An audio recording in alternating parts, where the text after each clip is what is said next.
Good morning, Pastor Ron Jetter, Immanuel Lutheran Church, Grandview, Washington, Tuesday, the 29th of December, 2020. 2 days to go in this very strange, very difficult year. Not that January 1st is going to magically change things. Gradually, it will take a while. We drag 2020 with us into 2021, kind of like walking in boots through a muddy field, coming into a house. We're going to drag some mud with us. And that's what it's going to feel like going into 2021, dragging the mud of 2020. It's going to get on our floors and on our carpets, and we can take our boots off, but it's still going to be there. This is a good week to do some cleaning out, partly just having to organize the amount of recyclables and trash produced by the Christmas holiday. And with us having 2 more adults and 3 little ones in the house, there's plenty of that. And with so much of the stuff coming online, even that was ordered, that's delivered in boxes, or when we pick it up from stores, it's put into boxes. So there's a large amount of cardboard, which we faithfully recycle. It's all the plastic and the inner kinds of things. There are a few food cartons because we did have sushi the other night, and when we eat takeout sushi, we eat takeout sushi. So there's a number of these styrofoam takeaways, 8 of those. Yeah, the little ones, how they love their sushi. We started that when the first one was born 7.5 years ago. Took them to sushi here in Sunnyside, and wow, and the other 2 followed in suit. The kids love sushi. It's kind of amazing, really. Yep. But as we're going through things, then it occurred to me, I want to go through some of my old daily messages. I wanted to find out when it was that I began doing the Bible, the Jewish Bible, from Genesis chapter 1 on. And it was the week following the 4th of July. And on Tuesday, July 7th, for instance, the temperature was like 100 degrees. And now I'm in Exodus chapter 32, having gone not through every chapter, but every chapter that had significant stories in them. And some chapters took us more than 1 day, but it's been now coming up on 6 months. Next week it'll be 6 months of just going through the Bible, but we're going through it methodically, looking at stories, relating them to everyday life. Today it is not 100. It may be 32, maybe not. It is quite frozen. I was at the church last night. I'm not normally on a Tuesday. I'd be there, but we agreed that there will be no men's group this week. So I spent yesterday getting some things done, and I'll probably go out and do some visits and delivering some of the quarterly devotional books. 1 set of those has arrived, so I will do that today or tomorrow. Go out and see a few of our folks. It's always good to do. But yeah, 6 months of just going through the Bible. It's a good thing to do. It gets us into the Word every day. And it doesn't take a lot. You don't have to read a lot. How long would it take you to read? Well, it'll take us, by the time we're done with 6 months, we'll be done with the first 2 books. And those are long books. But you could get through the entire Bible in as short as, 20 years doing it this way. Just kidding. You could probably do it in 10. Yeah. Well, yesterday, in 32 of Exodus, I talked about God and Moses.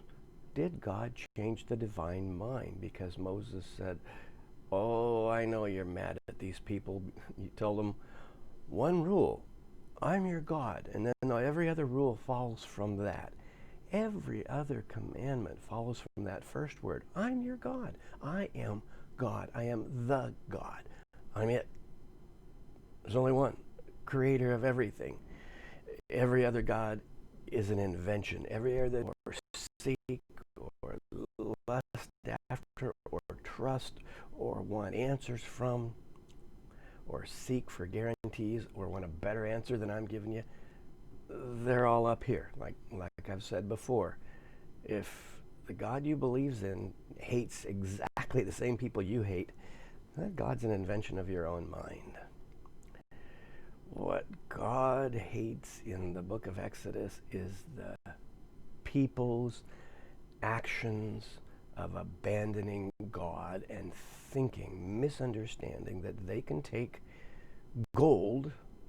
The gold that wasn't used for the Ark of the Covenant and the table of the bread of presence, the gold that's still in their earrings and their nose rings, melt it down and make a little calf. We don't know how big the golden calf was, but if you take a lot of earrings, you could probably make a little table-sized golden calf.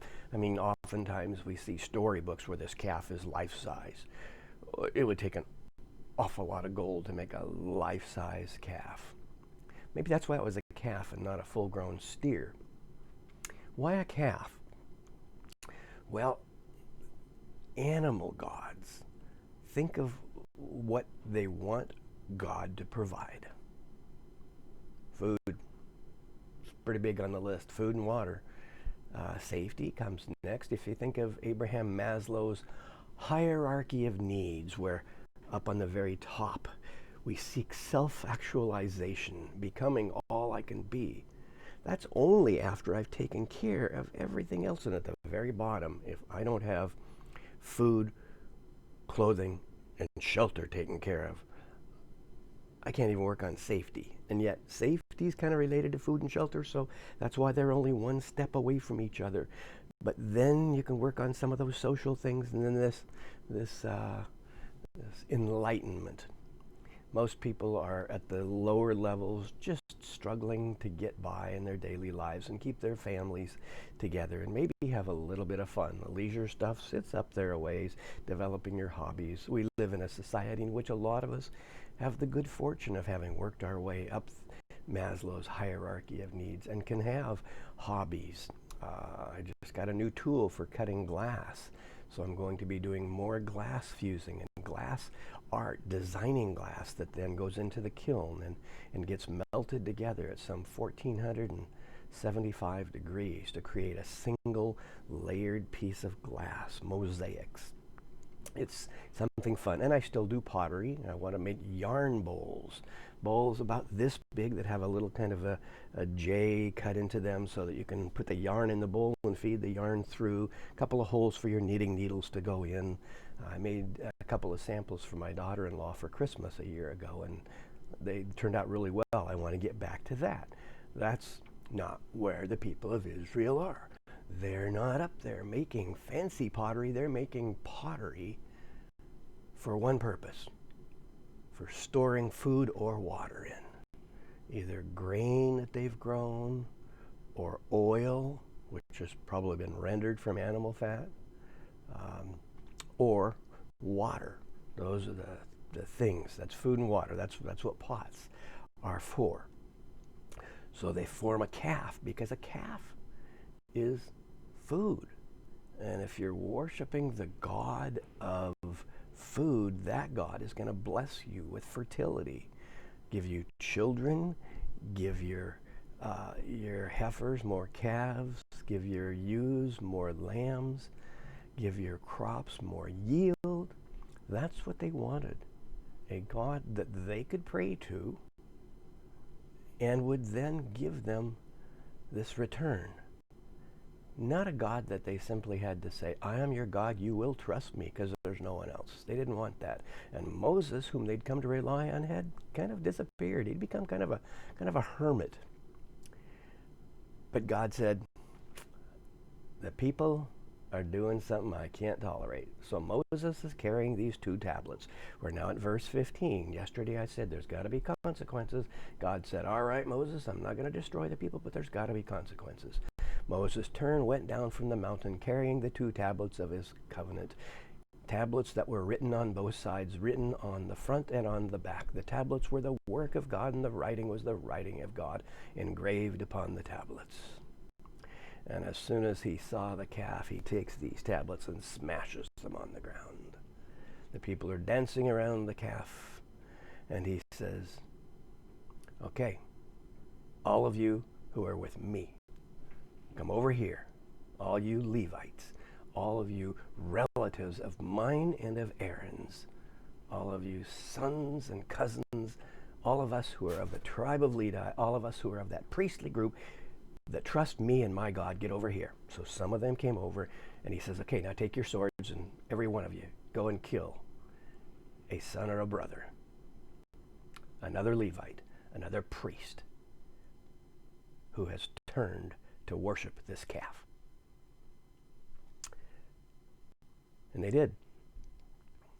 That was the consequence, that the tribe of Levi was then culled into those who worshiped the calf and those who didn't. And then the chapter ends this way. Then the Lord sent a plague on the people because they made the calf, the one that Aaron made. So the tribe of Levi, from whom all the priests will come, are now punished by death. That's harsh. God did not punish all the people, did not destroy all the people, but God ordered Moses that the sons of Levi must be divided between those who follow Yahweh, the Lord God Almighty, the God of Moses, or the calf, the God of Aaron. And those who follow the God of Moses must execute those who follow the God of Aaron, the golden calf. They could not go forward. They could not be allowed to live. Their influence could not be permitted. What message did this send to the people? Well, the people then had a plague on everybody, because it wasn't just the priests. The priests paid with their lives, but everybody paid with a plague. Can't wait for Wednesday, can you? Yeah.